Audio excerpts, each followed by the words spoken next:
everyone, and welcome to another Into the Void, a real review. This time we are reviewing Good Fortune, starring Aziz Ansari, Seth Rogen, and Keanu Reeves.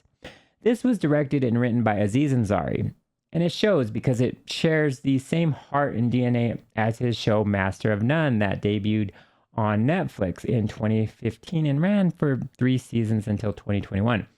If you've never watched it, I highly recommend it. It presented a slice of life dynamic, pulling from Aziz's firsthand experiences in dating and life in general, while imparting a lesson to be learned in the process. And this young lady were...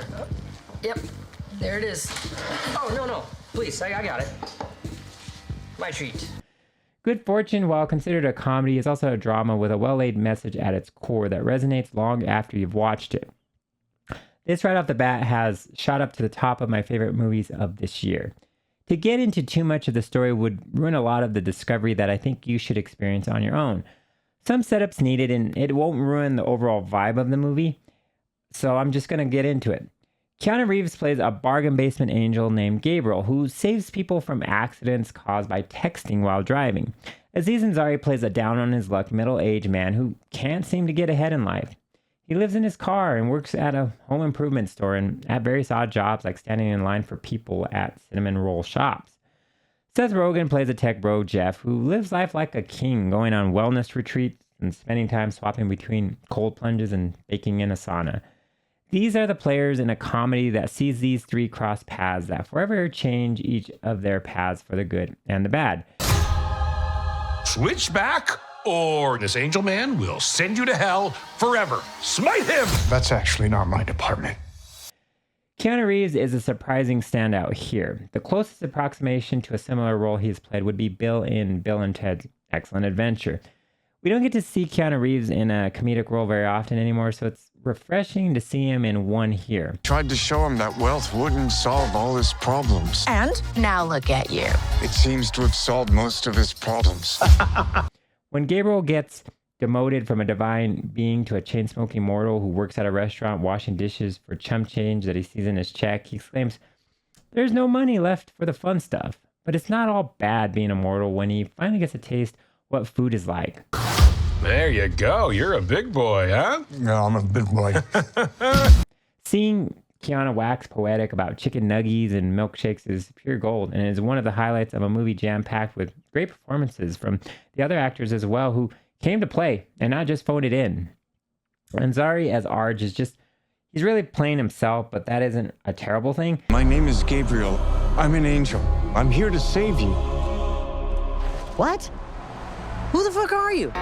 There is just something inherently funny about his inflection, high-pitched rebuttals to Gabriel's question of whether he would like to return to his old life after getting a taste of Jeff's life, played by a blissfully ignorant Seth Rogen who does not realize how good he has it. Arj responds, "Why would I want to go back to living in my car?" in typical Aziz high-pitched exclamation. And then Seth Rogen is great as well with a more restrained approach that starts to border on lunacy once he becomes painfully aware that he might be stuck in a situation he can't get out of after Arj suffers an accident, which, like I said, I won't elaborate on. You think because I'm a tech bro, I can't live your life for a little while? I came from nothing. I'm self-made. What did your parents do? My father was an orthopedic surgeon. Seth Rogen is on a winning streak of late with the Apple TV series The Studio, and now this. If you've not seen that, do yourself a favor and check it out. If it was up to me, we'd be focusing on making the next Rosemary's Baby or Annie Hall or some great film that wasn't directed by a pervert. Turns out perverts make great movies. They really do.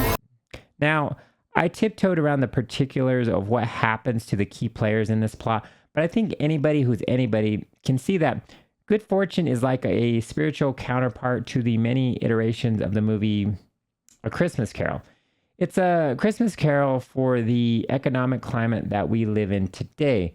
Good Fortune plants the message of money doesn't really make us happy as much as it gives us a better opportunity to be happy. And honestly, true happiness is really about us just wanting the freedom to be who we are, regardless of the money.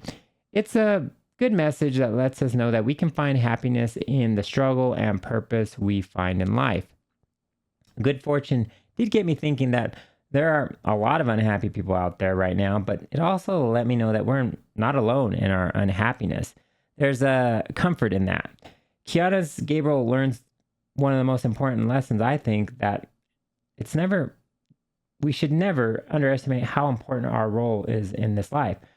What I like about this movie is that there are 3 different characters who you care about, who go on a journey, and they all come out better in the end. And they all have a great chemistry together. And the laughs, they're not forced. They're really well thought out, and they're very authentic.